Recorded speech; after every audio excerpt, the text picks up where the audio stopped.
In 2014, Forbes released a statistic that said 70% of employees felt that business presentation skills were critical to their career success. And then they added, the other 30% just don't know it yet.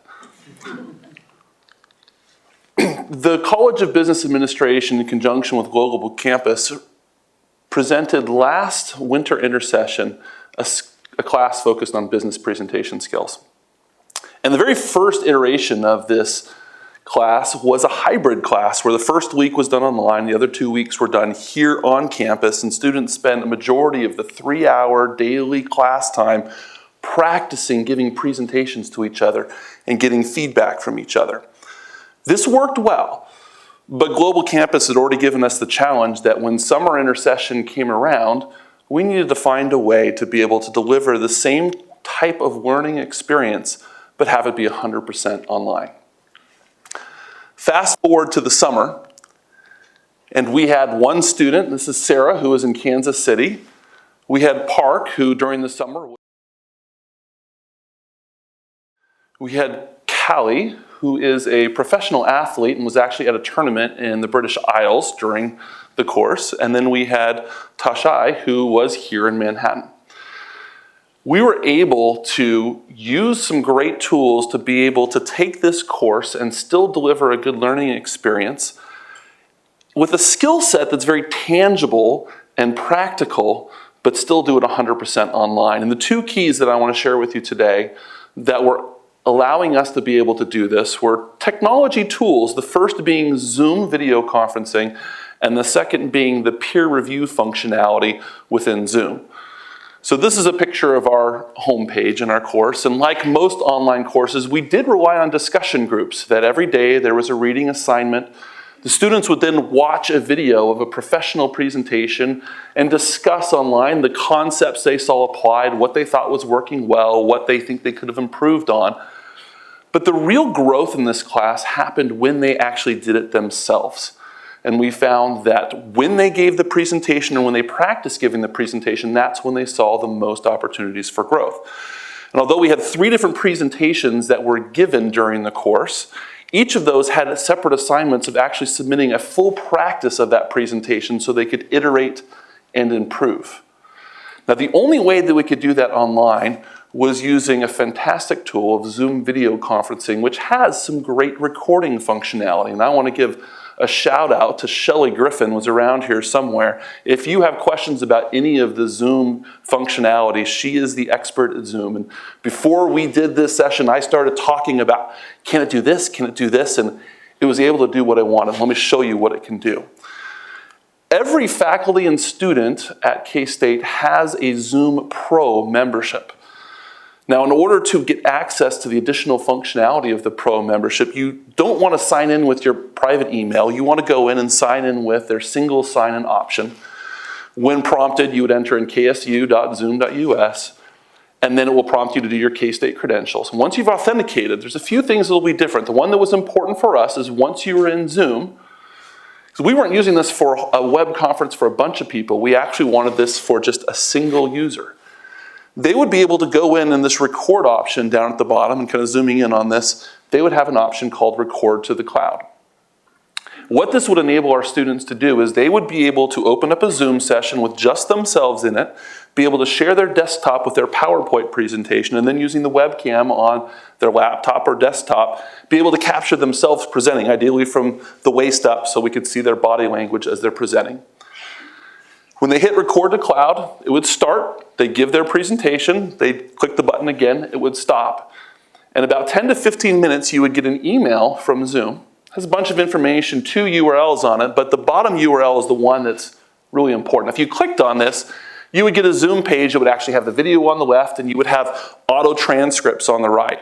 But we didn't actually need this. We could just have the students copy this URL, and for each assignment, whether it was the final assignment or the practice assignment, we made sure that the submission type within Canvas was using a website URL. And all they'd have to do is paste in that URL and submit it, and everything was done. They didn't have to worry about downloading and uploading video. You didn't have to worry about compatibility of different file types. Now, once you got this, this is what it looked like in SpeedGrader. We'll talk about the rubric on the right in a little bit. But up at the top, there was that link that they submitted, and if you clicked on that link, it kept you within SpeedGrader, and now you've got a video. Has majority of the PowerPoint presentation is what you're seeing here, and then the upper right, you've got the small video from their webcam. And you can expand that to the whole screen if you wanted to. You also have the ability to be able to slow it down, or what you probably want to do is speed it up, and you can do it at 2 times speed so that you can grade a little bit faster, review faster, right? This was fantastic, and it ended up making a very frictionless and quick way for students to be able to record a presentation, both the PowerPoint and their body language, and it made it easy for instructors to be able to grade. So that's Zoom recording. The second thing I want to talk about is the peer review functionality within Canvas. When you create an assignment, you have the ability that you can go in and require peer reviews.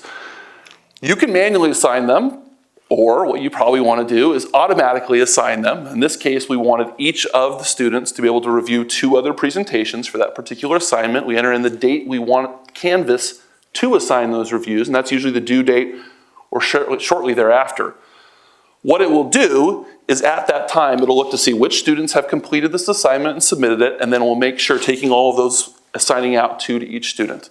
And it will automatically create a to-do list in Canvas that'll show up, that they'll be able to, almost in the exactly same SpeedGrader screen that we see, be able to watch and then enter in a score.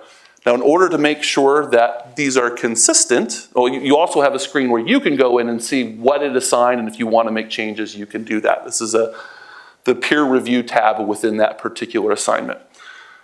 Now, in order to make peer review work and to make sure that what you're getting back and forth from the different students is useful and consistent, you want to have a good rubric. And so we had a 10 criteria rubric, 5 points for each. There was a PDF they could print out if they wanted to hand do it, but because they were in SpeedGrader, most students would just watch it and then would score, and really emphasis on each of those criteria, having them enter in comments for each of what they liked, what could be improved. And I tried to model that as well when I would review their presentation. So here's an example on the left that this should seem familiar in SpeedGrader, where I can see where I've entered in my comments for each of the criteria, and then using that drop-down box, I can see the other students and their peer reviews. And the students themselves would be able to toggle through and see the comments and the scores from me, the instructor, and 2 other peer students. We got great feedback from the students on this. They felt like that, one, being able to watch themselves was useful, but watching someone else and giving them criticism, or in a lot of cases giving them ideas on how they can improve. Likewise, hearing the constructive improvement from their peers was very valuable as they iterated and improved on their presentation. And their final presentations were pretty good, and I'd like to share 2 excerpts from those. This is Tashai. Cybercrime is costly, happening more often. So now I challenge you business owners and other individuals out there to go back and inform and educate your employees about how they can protect themselves against cybercrime. And I can assure you that cybercrime can be prevented. That with your company events to mesh it all together. So we've talked about recruiting, we've talked about attracting, and we've talked about retaining your employees. I appreciate you taking the time to talk with me today. I hope that talent acquisition is as much of a passion of yours as it is mine. And now I really encourage you to go out there and make that next candidate that walks through your door feel really valued and appreciated rather than just a number coming through. So by using these 2 tools, by using Zoom and using the peer review functionality within Canvas, we're able to take real-world experiences, be able to create a learning experience that's available 100% online, and do so in a way that students are able to create a tangible and a practical skill set that can be used in their careers. I hope each of you can have the opportunity to use one or both of these skills in some of the courses you're using. Thanks.